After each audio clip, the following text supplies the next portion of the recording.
Hello ನಮಸ್ಕಾರ. ನಾನು ನಿಮ್ಮ ಪ್ರಿಯ ಮಾತಾಡ್ತಾ ಇದ್ದೀನಿ. ಡೈಲಿ ವ್ಲಾಗ್ಸ್ಗೆ ಸ್ವಾಗತ. ಇವತ್ತು ಸಿಂಪಲ್ಲಾಗಿ ದೋಸೆ ಇಡ್ಲಿಗೆ ಚಟ್ನಿ ಯಾವ ರೀತಿ ಮಾಡೋದು ಅಂತ ತಿಳಿಸ್ಕೊಡ್ತೀನಿ ಬನ್ನಿ. ಇದು ಬಾಣಂತಿರಿಗೂ ಕೂಡ ಕೊಡ್ಬೋದು, ಆದರೆ ಹಸಿಕಾಯಿ ಹಾಕ್ಬಾರ್ದು, ಒಣಕಾಯಿ ಹಾಕಿ ಕೊಡ್ಬೋದು. ಇವಾಗ ಒಂದು ತೆಂಗಿನಕಾಯಲ್ಲಿ ಅರ್ಧದ್ರಲ್ಲಿ ಅರ್ಧ ಭಾಗದಷ್ಟು ಮಾತ್ರ ಆ್ಯಡ್ ಮಾಡ್ಕೊಂಡಿದ್ದೀನಿ ಕಾಯಿ. ನಂತರ ಒಂದು ನಿಂಬೆಹಣ್ಣಿನ ಗಾತ್ರಕ್ಕಿಂತ ಚಿಕ್ಕದು ಹುಣಸೆಹಣ್ಣು ಮತ್ತು ಕೊತ್ತಂಬರಿ, ಬೆಳ್ಳುಳ್ಳಿ ಹಾಗೆ ಒಣಮೆಣಸಿನ್ಕಾಯಿ ತೊಗೊಂಡಿದ್ದೀನಿ.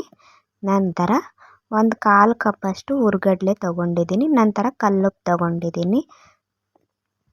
ನಂತರ ಒಗ್ಗರಣೆಗೆ ಜೀರಿಗೆ, ಸಾಸಿವೆ ಮತ್ತು ಕಡಲೆಬೇಳೆ ತೊಗೊಂಡಿದ್ದೀನಿ. ಇವಾಗ ಒಂದು ಮಿಕ್ಸಿ ಜಾರನ್ನ ತೊಗೊಂಡು ಅದರಲ್ಲಿ ಕಾಯಿನ ಆ್ಯಡ್ ಮಾಡ್ಕೊಂಡು ನಂತರ ನಾನು ಹುರ್ಗಡ್ಲೆನ ಆ್ಯಡ್ ಮಾಡ್ಕೋತೀನಿ. ಹುರ್ಗಡ್ಲೆಯಿಂದ ಚಟ್ನಿ ಗಟ್ಟಿಯಾಗಿ ಬರುತ್ತೆ ಅನ್ನೋದಕ್ಕೋಸ್ಕರ ಹುರ್ಗಡ್ಲೆ ಆ್ಯಡ್ ಮಾಡ್ಕೊಡೋದು. ನಂತರ ಹುಣಸೆಹಣ್ಣು, ನಂತರ ಕೊತ್ತಂಬರಿ ಹಾಗೆ ಒಂದು ಗಡ್ಡೆ ಬೆಳ್ಳುಳ್ಳಿ ಇವಿಷ್ಟು ಆ್ಯಡ್ ಮಾಡ್ಕೊಂಡು ನಂತರ ನಾನು ಖಾರಕ್ಕೆ ಎಷ್ಟು ಬೇಕೋ ಅಷ್ಟು ಒಣಮೆಣಸಿನ್ಕಾಯಿನ ತೊಗೊಂಡಿದ್ದೀನಿ. ಕಲ್ಲುಪ್ಪನ್ನ ಆ್ಯಡ್ ಮಾಡ್ಕೊತಾ ಇದ್ದೀನಿ.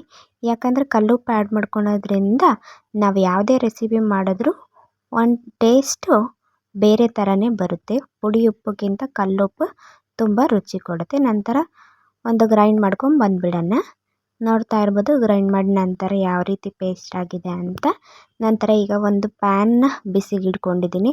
ಪ್ಯಾನ್ ಬಿಸಿಗೆ ಇಟ್ಕೊಂಡು ನಂತರ ಎಣ್ಣೆನ ಆ್ಯಡ್ ಮಾಡ್ಕೊಬಿಟ್ಟು ಸಾಸಿವೆ, ಜೀರಿಗೆ, ಕಡಲೆಬೇಳೆ ಹಾಗೆ ಕರಿಬೇವು, ಒಂದೇ ಒಂದು ಒಣಮೆಣಸಿನ್ಕಾಯಿನ ಆ್ಯಡ್ ಮಾಡ್ಕೊಂಡು ಚೆನ್ನಾಗಿ ಗೋಲ್ಡನ್ ಬ್ರೌನ್ ಬರೋ ತನಕ ಚೆನ್ನಾಗಿ ಫ್ರೈ ಮಾಡ್ಕೊತಾ ಇದ್ದೀನಿ. ನೋಡ್ತಾ ಇರ್ಬೋದು ಈ ರೀತಿ ಫ್ರೈ ಆದ ನಂತರ ರುಬ್ಬಿಟ್ಟಿರ್ತೀವಲ್ಲ ಚಟ್ನಿನ, ಅದನ್ನು ಆ್ಯಡ್ ಮಾಡ್ಕೊಳ್ಳೋಣ.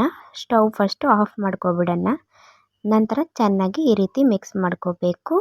ಈ ರೀತಿ ಮಿಕ್ಸ್ ಮಾಡ್ಕೋಬೇಕಾದ್ರೆ ಜಾರಿಗೆ ಸ್ವಲ್ಪ ನೀರನ್ನ ಆ್ಯಡ್ ಮಾಡ್ಕೊಂಡು ತೊಳೆದು ಆ್ಯಡ್ ಮಾಡ್ಕೊಳ್ಳಿ. ಈ ವಿಡಿಯೋ ಏನಾದರೂ ಇಷ್ಟ ಆದರೆ ಲೈಕ್ ಮಾಡಿ, ಶೇರ್ ಮಾಡಿ, ಸಬ್ಸ್ಕ್ರೈಬ್ ಮಾಡಿ ಹಾಗೆ ಕಮೆಂಟ್ ಮಾಡೋದು ಮರಿಬೇಡಿ. ಯಾವುದೇ ರೆಸಿಪಿ ಬೇಕಂದ್ರೂ ಕಮೆಂಟ್ ಬಾಕ್ಸಲ್ಲಿ ತಿಳಿಸಿ.